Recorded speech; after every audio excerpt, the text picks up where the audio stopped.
안녕하세요. 저는 막 60에 접어든 대한민국 남자입니다. 저는 보수적인 산골 마을에서 태어났습니다. 저희 부모님은 농사를 지으셨어요. 제가 살던 집 뒤뜰에는 큰 은행나무가 있었고 아버지는 소를 몇 마리 데리고 벼농사를 지어 생계를 꾸리셨죠. 젊은 시절에 면사무소에서 근무하시다가 그만두시고 가업이었던 농사를 이으셨다고 하는데 저는 오남매 중 둘째로 위로 누나가 있었기에 장남으로 집안의 기대를 받으며 자랐습니다. 공부를 곧잘 했기 때문에 고등학교까지 무사히 마쳤고 학력고사 성적이 좋아 인근 큰 도시의 국립대 경영학과를 가게 되었습니다.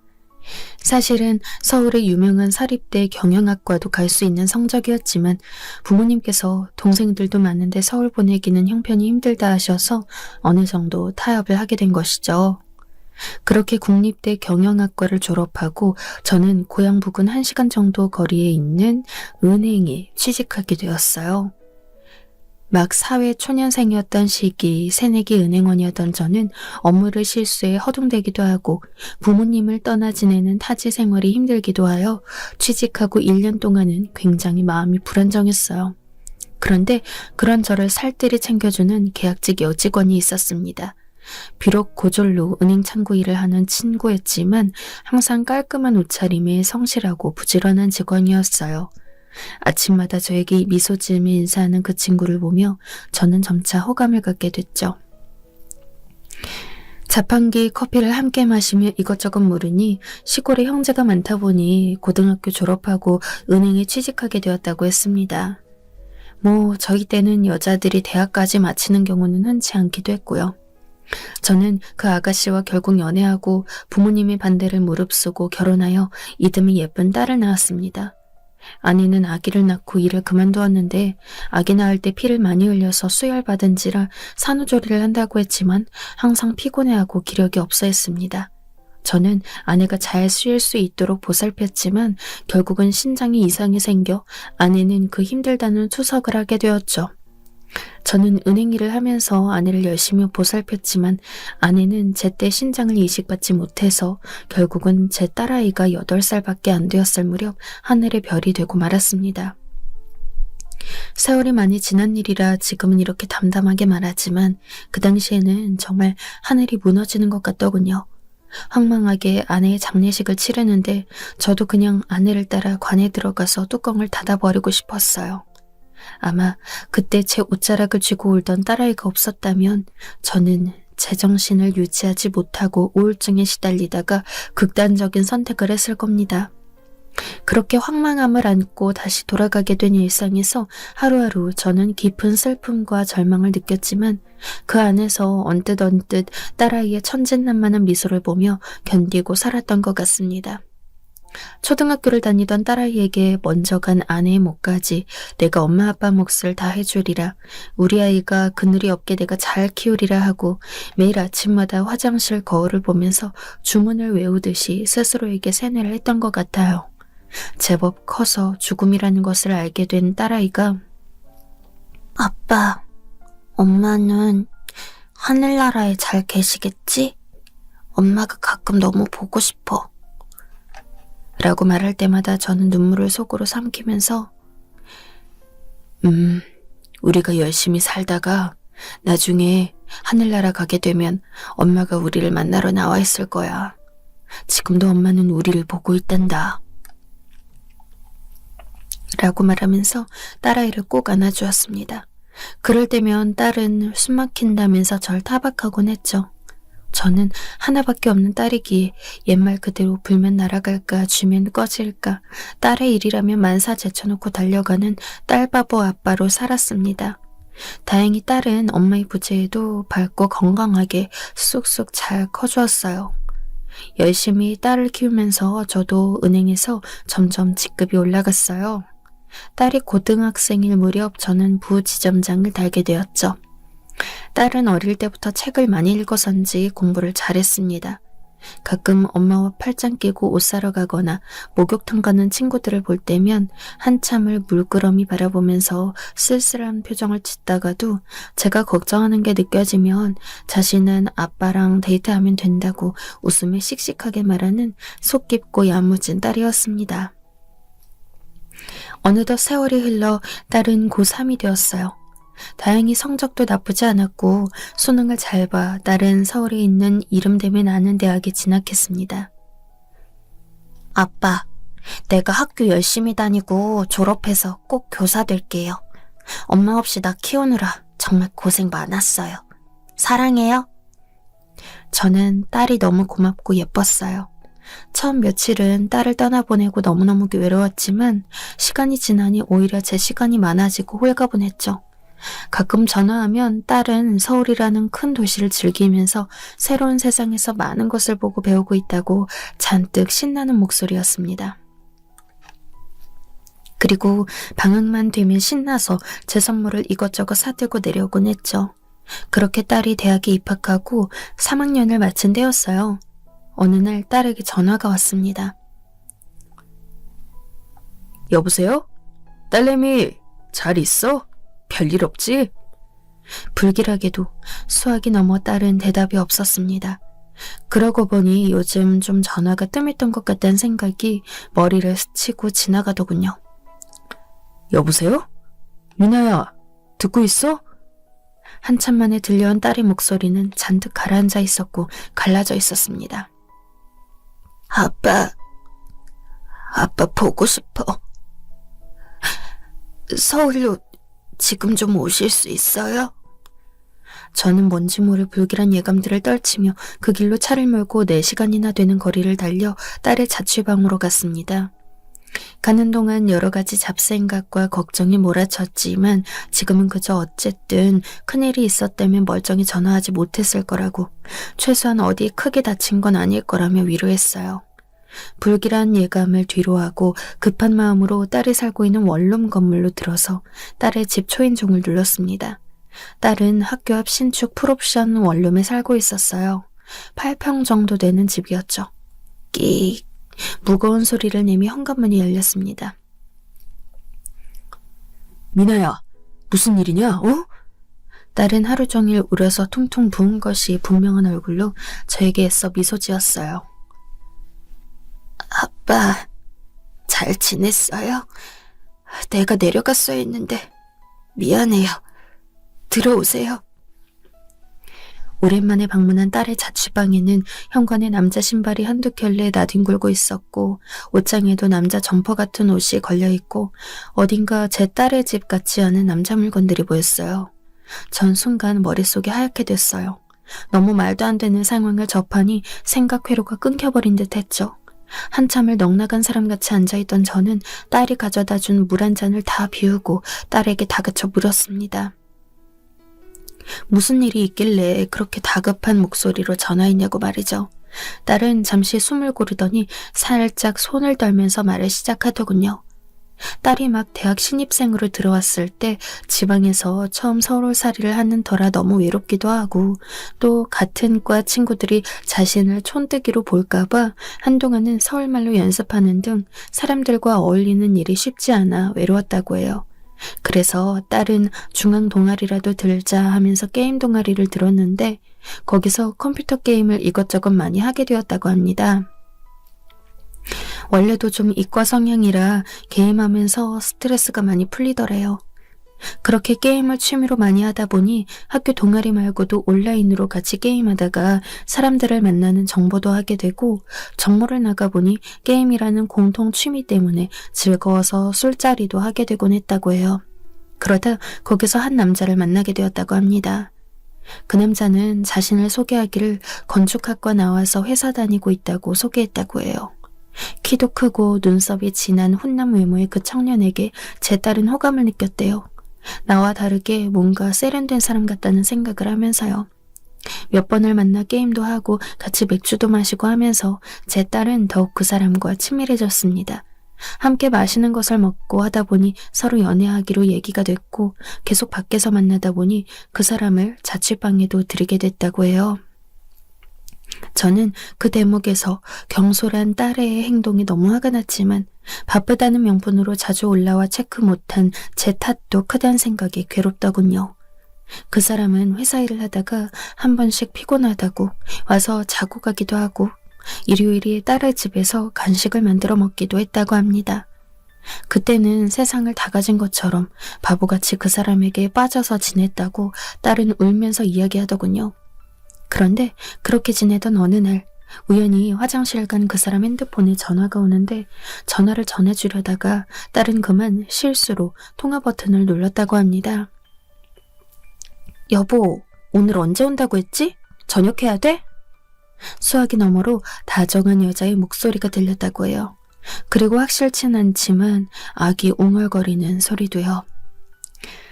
딸아이는 너무 충격받아서 그만 핸드폰을 떨어뜨리고 말았대요. 그리고 화장실을 나온 그 사람에게 따져 물었답니다. 오빠, 방금 전화 오던데 누구야? 저녁해야 되냐고 묻던데. 부탁인데 솔직하게 말해줬으면 좋겠어. 남자는 자신을 뚫어져라 노려보며 추궁하는 제 딸의 눈을 보면서 자신이 사실은 유부남이라고 고백했다 하더군요. 삶이 너무 지쳐 게임 정모라도 나가면 활력이 생길 것 같아서 나갔는데 너에게 반해버렸다고. 그래서 유부남이라고 하면 상대 안 해줄까봐 이런 일을 저질렀다고요. 딸은 소리를 지르며 그 남자를 당장 나가라고 소리 지르며 그 남자를 쫓아내고 이별을 고했다고 합니다. 딸의 인생의 첫 연애이자 첫 이별이었죠. 그리고 그 후로 입맛도 없고 구역질도 나는 것 같아서 한동안 식음을 전폐하다가 이상하게 그 후에는 또 입맛이 돌아서 내가 실현당하고 이제 다시 회복하나 봐 하면서 입맛 돋는 대로 먹고 싶은 것을 마음껏 먹었다고 해요. 그러다 보니 살이 5kg 이상 단기간에 확 붙으면서 뭔가 나른하고 모든 일에 기력이 딸리는 느낌이 들었다고 합니다. 특히 뱃살이 너무 쪄서 바지도 맞지 않고 불편해서 같은 과 친구가 효과 좋았다고 하던 다이어트 약을 처방해준다는 병원을 방문했는데 의사는 이런저런 증상 등을 듣더니 고개를 갸웃하고는 일단 소변 검사를 해보자고 했대요. 염증 수치 같은 것을 체크해봐야 한다고요. 딸은 그렇게 소변 검사하고 임신이라는 청천벽력 같은 소리를 들었다고 합니다. 여자였던 의사 선생님은 임신이고 입덧 증상이 있던 걸로 보아 개월이 좀 된 것 같으니 어서 산부인과를 가서 정확히 몇 주나 되었는지 확인해 보라고, 생리주기 체크 안 하냐고 자기 일처럼 안타까워 하셨다고 해요. 제 딸은 고등학교 때 입시 준비를 하면서 생리불순이 심해 굉장히 불규칙하게 생리를 했었거든요. 제 아내도 그랬기 때문에 저도 석류다 뭐다 좋다는 걸 챙겨 먹였고요. 그런데 그 불규칙한 주기 때문에 딸은 자신이 임신했다는 것도 모른 채 몇 개월을 지내왔다는 겁니다. 마침 입덧으로 살이 쪄서 난생 처음 뱃살이 찌니 불편한가 보다라고 배가 조금 나온 것도 별스럽지 않게 여겼던 거예요. 저는 기가 차서 할 말이 없었습니다.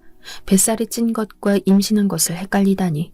아무튼 정신이 번쩍 든 딸은 그 길로 허둥지둥 산부인과를 찾아갔다고 합니다. 그리고 임신 3개월이라는 진단을 받았는데 그 남자의 아이가 틀림없어서 정말 싫었지만 어쩔 수 없이 그 사람과 연락했다고 합니다. 사실 아이 낳을 수 없으니 지우겠다는 얘기를 하려고 전화한 건데 그 사람은 제 딸에게 그동안 보고 싶었다며 한 번만 만나서 우리 이야기 다시 하자고 제 딸을 설득했대요. 당연히 매몰차게 네가 임신이든 말든 내 애는 맞냐는 식의 온갖 막장 드라마 같은 반응을 생각했던 제 딸은 그래도 완전 나쁜 놈은 아니었구나, 날 걱정하고 있구나 하는 생각에 순간 마음이 약해져서 그 놈을 만나러 커피숍을 갔다고 합니다. 그렇게 다시 만나게 된 그날, 그 남자는 자신이 이혼할 테니 기다려달라고, 절대 아이를 지우지 않았으면 좋겠다고 무릎 꿇고 애원했다고 해요. 제 딸은 이미 3개월이면 작은 개월수가 아닌데 어떻게 해야 할지 갈피가 서질 않아서 오랫동안 고민을 했다고 합니다.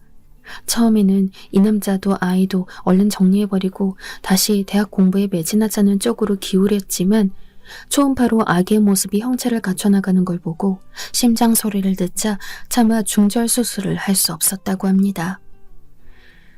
여기까지 이야기를 하던 딸은 저를 보면서 말하더군요. 아빠, 그 사람은 지금 이혼 절차를 밟고 있어. 난 아기 때문이라도 그 사람과 결혼하려고 하는데 아빠가 허락해 주셨으면 해요. 미나야. 저는 딸이 막상 솔직하게 자신의 사정을 다 이야기하고 그 남자와 결혼을 해야겠다고 하니까 막막하고 또 막막했습니다. 유부남이었는데 바람을 핀 놈하고 아이를 가져서 임신을 하다니 보나마나 이상한 놈일 게 뻔한데 그렇다고 멀쩡히 뱃속에서 잘 자라고 있는 생명을 없애라고 할 수도 없는 노릇이고 정말 인생 살면서 어려운 일이 한두 가지가 아닌데 그중 제일 어려운 일이 자식 문제구나 하는 생각이 들었습니다. 결국 전 딸아이에게 그놈을 한번 인사시키라고 말하고 말았죠. 딸은 잔뜩 긴장한 채로 제 말을 기다리다가 기쁜 미소를 띠면서 고개를 끄덕였어요. 그리고 며칠 후 저는 한정식 집에서 문제의 그놈을 만났습니다. 갑자기 이른 나이에 사위가 생긴다는 것도 기가 막혔지만 유부남인 주제에 감히 내 딸을 꼬여낸 것이 아무리 생각해도 이해가 안 갔죠. 당연히 제 표정은 좋을 리 없었고 약속 시간보다 10분 일찍 제 앞에 나타난 그놈은 저를 보자마자 무릎을 꿇더군요. 장인어른, 인사 올리겠습니다. 그래도 제법 씩씩한 구석은 있었습니다. 저는 제가 생각하는 새님 타입은 아니어서 그나마 낫다고 생각하며 샅샅이 그놈을 살펴보았죠. 외모는 185cm 정도 되는 키에 단단한 체격, 운동선수라고 해도 될 법한 다부진 모습이었는데 제 생각보다 날티는 하지 않았고 우리나라에서 내로라 하는 대학 출신이었어요. 대기업을 다니고 있다 했는데 묻는 말에도 생각보다 대답 잘하고 제 딸을 생각하는 마음도 커 보였어요. 지금 아내와 왜 이혼하게 되었냐는 제 질문에 그놈은 한참 고개를 떨구더니 결혼하고 1년 후 아예 아내와 남처럼 살고 있다고, 아내가 사치가 심해 빚을 많이 져서 버겁다고, 지금 결혼한 지 3년 되었는데 아이는 없고 그저 빨리 정리되기를 바란다는 말만 했습니다. 저는 한 달 뒤면 정리된다고 들었는데 그렇다면 우리 딸과 결혼을 하고 싶은 거냐고 물었어요. 그놈은 그렇다고 하더군요. 기회를 주신다면 제 딸과 또 뱃속의 아기와 함께 저도 제 인생 행복하게 살아보고 싶다고 눈물을 흘렸습니다. 저는 이놈의 실수를 하긴 했지만 영 몹쓸 놈은 아니구나 생각이 들어서 결혼 준비 시작하고 상견례 날짜 잡으라고 우리 미나 배 더 부르기 전에 어서 식 올리고 주변에서 말 안 나오게 하자고 했습니다. 비록 임신해서 하는 결혼이었지만 딸은 결혼식에 로망이 있었던지 열심히 준비를 했어요. 그 애는 가든 파티 느낌이 나는 결혼을 하고 싶다고 하면서 야외 정원이 있는 결혼식장을 찾았고 야외 출장 뷔페도 알아봐야 했죠. 임신한 몸으로 딸은 정말 열심히도 알아보더군요. 그러다가 도저히 안 돼서 웨딩 플래너와 계약도 하고 정말 정성을 다해 결혼식을 준비하는 딸아이 모습이 저는 착잡하면서도 한편 이렇게 생각보다 빨리 내 울타리를 떠나가는구나 싶은 것이 서운하면서도 또 기특하기도 했습니다. 결혼식은 적당한 규모의 예식장에서 양쪽 직장 동료들과 친구들 그리고 가족들의 축복을 받으며 무사히 식을 치렀습니다. 그리고 딸네 부부는 세부로 신혼여행도 다녀왔어요. 신혼집은 서울에서 딸이 자취하고 있던 동네 근처로 차렸고 이혼하는 과정에서 재산 정리가 아직 안 되어 돈이 많이 없다는 사위의 말에 따라 제가 좀 보태주었습니다. 당장 큰 돈을 융통할 수 없어 새를 살겠다고 하는데 차마 임신한 내 딸아이를 월세집에 살게 하고 싶지가 않았어요. 그래서 저는 나중에 이혼한 재산 정리가 되면 다시 갚으라고 말하고 빌려주는 형식으로 사위에게 차용증을 쓰고 돈을 이체해 주었어요. 당연히 딸 인생의 새로운 시작이라 저도 그냥 줄까 생각도 했지만 한편으론 아직 이 놈을 못 믿겠다는 마음도 있기 때문이었습니다. 앞으로 사는 모습 지켜보면서 본인 주장대로 이상한 놈 아니고 그냥 첫 결혼을 잘못한 사람이라고 판단이 된다면 그냥 그 차용증하고 빚은 없던 걸로 하자고 할 생각이었죠. 딸은 복도식 아파트지만 깨끗하고 지하 주차장이 있는 세대수가 많은 단지를 골라 7층으로 이사를 했습니다. 이사하며 드릴 신혼가전을 저와 함께 보러 가면서 딸은 제 팔짱을 끼고 환하게 웃으며 즐거워했어요. 저는 딸아이의 그런 표정을 오랜만에 보는 것 같아 기쁘기도 하고 잘 살아야 할 텐데 걱정이 끝없이 되기도 했죠. 이래서 딸 가진 부모는 죄인이라고 하나 싶고 평생 애물단지라는 말이 괜히 있는 건 아니다 싶고 그렇더군요. 그렇게 우여곡절 끝에 결혼을 하고 신혼집을 차린 딸은 몇 개월 후 자연분만으로 건강한 아이들을 출산했습니다. 아기는 3.3kg로 무게도 적당하고 아주 눈이 똘망똘망한 예쁜 아기였습니다. 저는 아기 낳는 것을 반대했지만 막상 눈앞에 손주를 보자 너무 예뻐서 정신을 못 차리겠더군요. 제가 부지점장으로 받는 월급이 꽤 되었기 때문에 1년 동안 딸에게 산후조리를 하면서 아주머니도 쓰고 편하게 몸조리하라고 제법 큰 돈을 주었습니다. 딸과 사위는 저에게 고맙다며 큰 절을 하더군요. 딸은 가끔 명절 때나 어버이날 그리고 남편 여름 휴가 때 친정인 제 집으로 아기를 데리고 왔습니다. 사위는 때로는 같이 올 때도 있었고 또 회사 일이 바쁘면 안 오기도 했는데 그래도 제법 신혼생활을 즐기고 있는 모양이었습니다. 항상 제잘제잘 저에게 아빠 최서방이 말이야 하면서 사위 자랑을 늘어놓는 딸의 모습을 보면 안심이 되기도 하고 또 한편으론 그렇게 그놈이 좋나 싶기도 하고 이중적인 마음이 들었어요. 그래도 결혼하고 시끄럽지 않게 잘 사는 게 어디냐 싶었죠.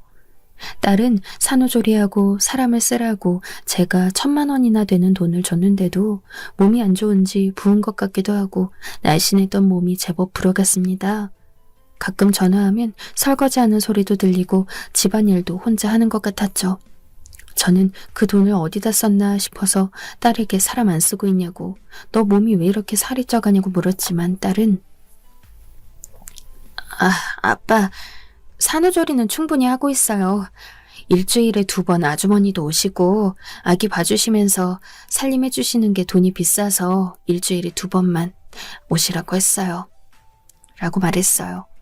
저는 그 정도 돈이면 충분할 줄 알았더니 요즘 조리원 비싸다고 기사도 나던데 더 많이 줄 걸 그랬나 생각 들었지만 이미 결혼해서 가정을 꾸렸는데 내가 너무 나서는 것도 모양새가 안 좋을 것 같아서 밥 잘 챙겨 먹고 네 몸 잘 챙기라고 자식도 네가 먼저 입고 나서 자식 챙기는 거라고 말했습니다. 손주는 무럭무럭 잘 자라고 있었어요. 녀석은 아들이라 그런지 하루가 다르게 몸이 묵직해져가고 안아보면 뼈가 제법 굳고 무거운 느낌이 들었습니다. 손자 녀석의 통통한 볼때기를 보고 있으면 아무것도 하지 않아도 행복한 기분이 들었습니다. 먼저 세상을 떠난 아내가 요 손주 녀석을 봤다면 얼마나 기뻐했을까. 가끔 아내가 너무 보고 싶었습니다. 심지어 아주 오래된 일이 되었는데도 아내가 세상을 떠날 때 제 손을 꼭 잡고 했던 마지막 말이 이상하게도 딸이 아기를 낳고 난 후 꿈에 나오더군요. 아내는 말했습니다. 여보, 미나 아빠, 당신 내가 떠나고 나면 우리 미나 잘 부탁해요. 미나 어디 가서 힘든 거 참고 살지 않도록 행복하게 웃으며 힘든 거 말하면서 살게 해줘요. 든든한 아빠가 되어줘요. 당신도 좋은 사람 있으면 만나고 행복해요. 여보, 그런 소리 하지 마, 여보. 꿈에서 몇 번이고 헛손질하다가 깨고 나면 온몸이 땀으로 흠뻑 젖었습니다. 저는 나도 딸도 잘 지내고 있는데 왜 이런 꿈을 꾸는지 의아했지만 모든 것이 잘 해결되고 나자 그냥 옛 생각이 나서 내 무의식이 자꾸 아내를 생각하는가 했습니다. 딸은 잘 지내는 것 같았어요. 아기가 어려서 힘들다며 가끔 전화로 명절 인사를 대신하기도 했고 최서방과 다투고 목소리가 가라앉은 적도 있었지만 부부 사이라는 것이 원래 항상 좋을 수만은 없는 것이기에 그러려니 했죠. 저는 계속 은행 일에 매진하고 또 뒤늦게 시작한 골프에 재미를 들려 열심히 스크린 골프장을 다니던 때였습니다. 어느덧 손자는 제법 자라서 돌잔치를 하고 2돌이 지나 4살이 되었습니다. 이제 말도 제법 하는 똘똘하고 귀여운 녀석이었죠. 아장아장 걷는 모습이 어찌나 귀엽던지 자기 전에 항상 그 동영상을 보면서 미소를 짓곤 했어요. 최근에 보내온 영상을 보니 제법 말도 잘하는 것이 남자아이치고 말이 빠른 것 같았습니다. 두 돌이 지났으니 단어는 말하는 게 당연하지만 제법 문장을 붙여가며 말하는 것 같았어요. 저는 문득 손주가 옹알이 하던 게 생각나서 딸아이에게 전화를 걸었습니다. 여보세요? 미나야, 잘 있지? 이번 주 주말에 별일 없으면 집에 좀 내려와라. 수호 애교 좀 보고 싶구나. 이제 말도 제법 하지? 네, 알겠어요, 아빠. 최서방하고 같이 갈게요. 어쩐지 수화기 속에 딸의 목소리가 힘없이 들렸어요.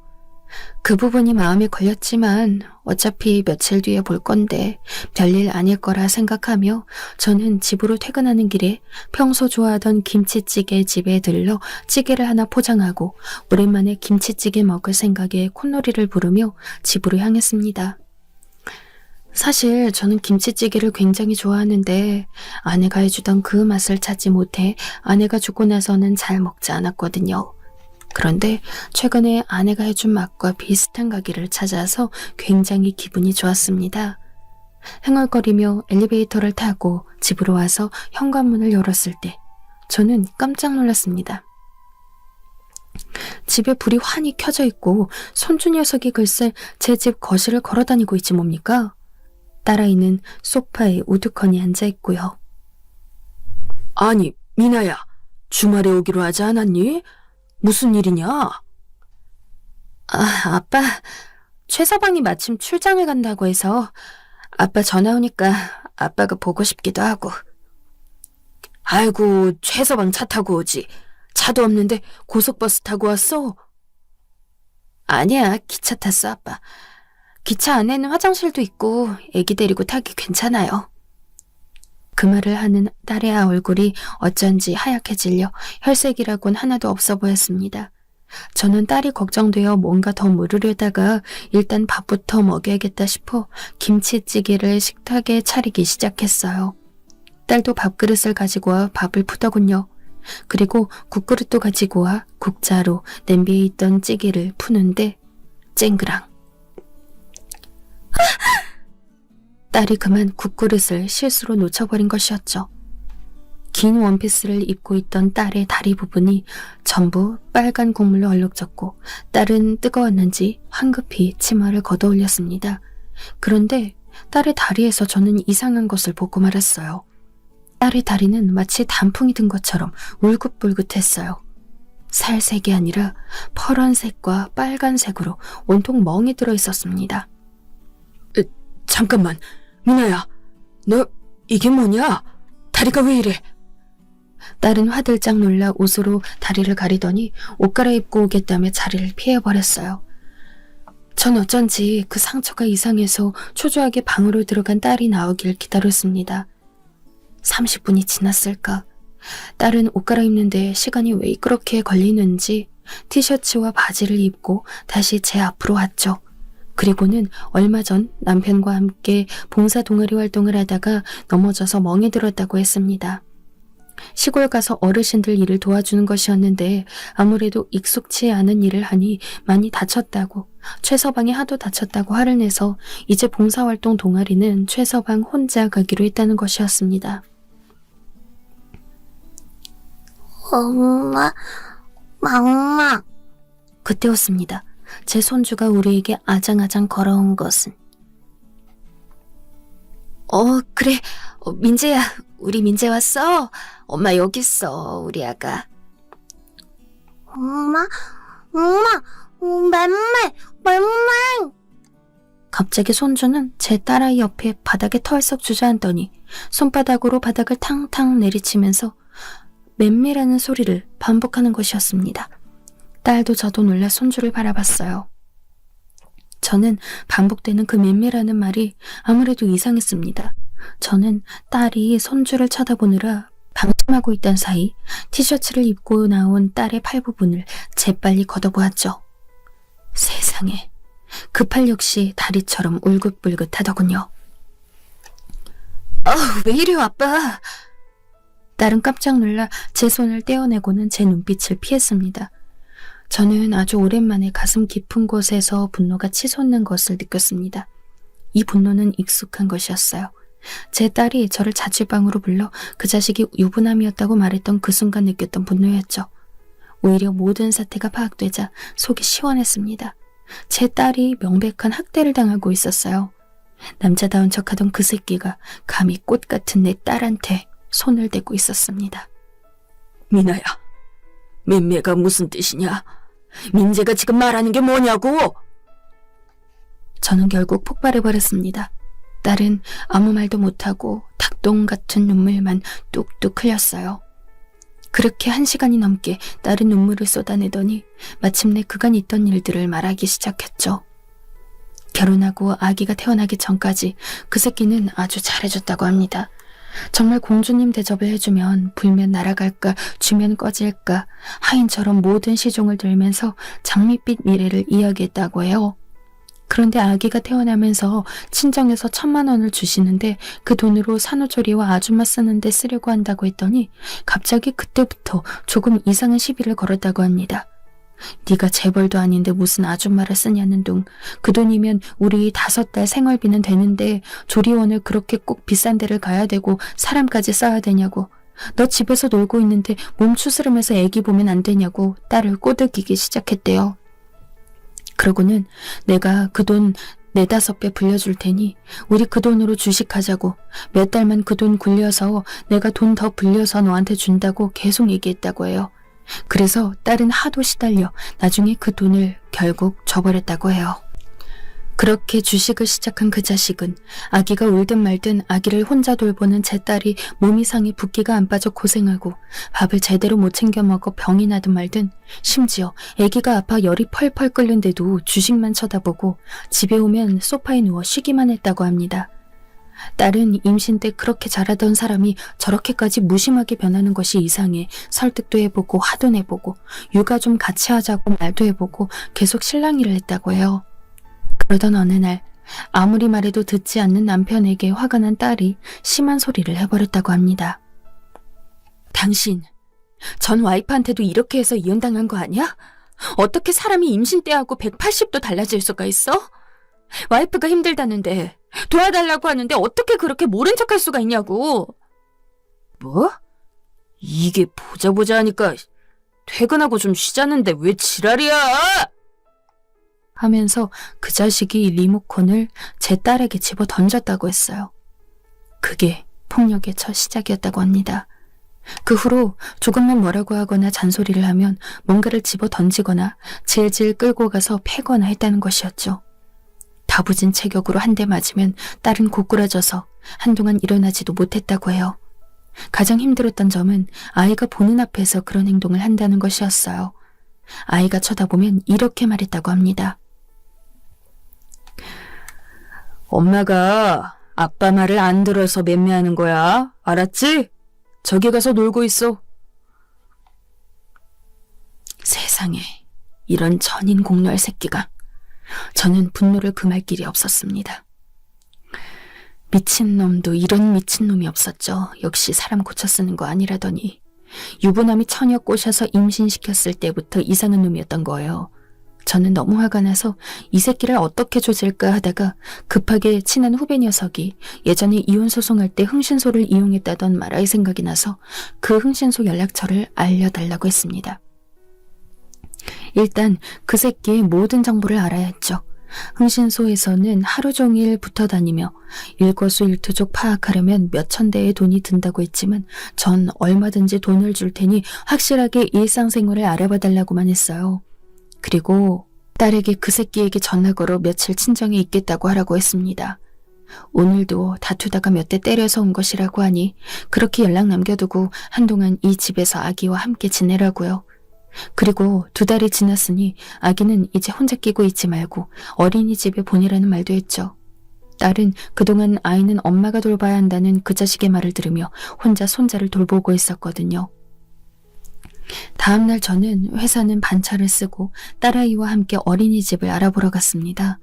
다행히 집 근처에 좋은 조건의 어린이집이 있어 손자를 보내기로 했죠.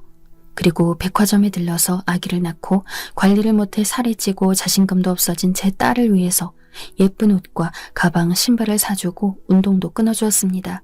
그리고 가사일 도와주시는 아주머니를 구해 딸과 제가 먹을 것을 신경 써서 해주시고 아기도 좀 봐주시길 부탁드렸죠. 혼자 살던 때부터 돈이 몇 배로 들겠지만 저는 제 딸이 그런 쓰레기 같은 대우받고 스스로를 탓하고 못나지는 걸 참을 수가 없었습니다. 제 집에서만큼은 예전 제가 키울 때처럼 당당하고 자신을 사랑하는 딸로 돌아오기를 원했죠. 그렇게 한 달여의 시간이 지났습니다. 딸은 운동도 다니고 아기를 어린이집에 보내면서 자신을 다시 찾아가는 것 같다고 말했습니다. 살도 빠지고 예전보다 훨씬 얼굴도 밝아진 딸을 보면서 저는 이혼시켜야겠다고 더욱 마음먹게 되었죠.